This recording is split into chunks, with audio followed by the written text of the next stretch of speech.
John Bramanns' piece on Marx's ideas of capitalism and alienation discusses many arguments Marx has against capitalism and how it still applies to today's society.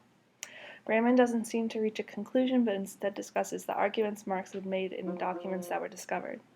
The first idea that was discussed is Marx's theory of alienation.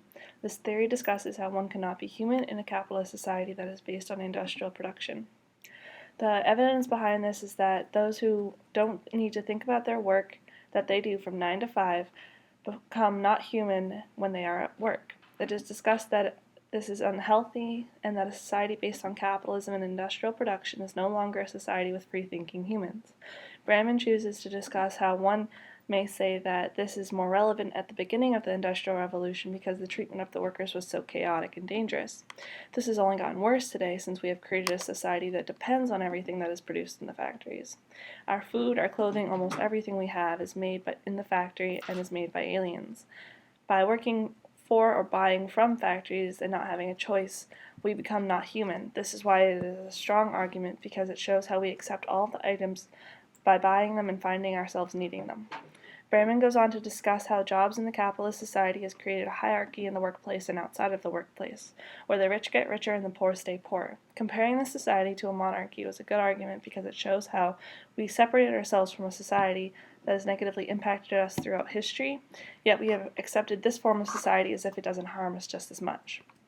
He goes on to list 4 things for the majority of the reading to prove how alienation negatively impacts human beings. The first argument is that though some workers are treated better, many are not. He discusses that there are still sweatshops or sweatshop-like conditions around today, especially with the major growth in many factories that we have now. This seems to do more with capitalism and the greedy people who don't care about their workers more than alienation, but still connects. This seems to link into the second argument, which is that though the conditions for workers have gotten better, those who are the managers and the owners make 100 times more than their employees, in comparison to 50 times more as it has been back in time. The third argument is that when workers have no control over the things they make is because they do not have the means of production. This causes them to lose control with how they react with those around them, and thus negatively impacts them and those around them.